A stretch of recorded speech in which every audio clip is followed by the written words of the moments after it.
প্রাকৃতিক দুর্যোগকে উপেক্ষা করে সোমবার সকালে কৈলাসহরের পাইতুর বাজার পদ্মের পাড় এলাকার বাসিন্দারা সড়ক অবরোধে শামিল হয়।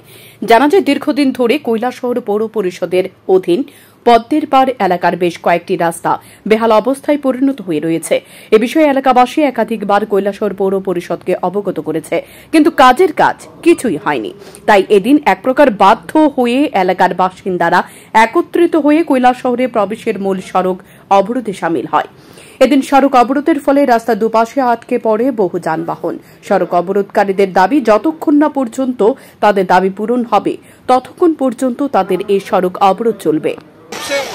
এই কারণে রাস্তাঘাট নির্মাণ এবং স্ট্রিট লাইট দেওয়ার জন্য মিউনিসিপ্যালিটির কাছে বারবার বলার পরও ওনারা কিছু উদ্যোগ নেই না।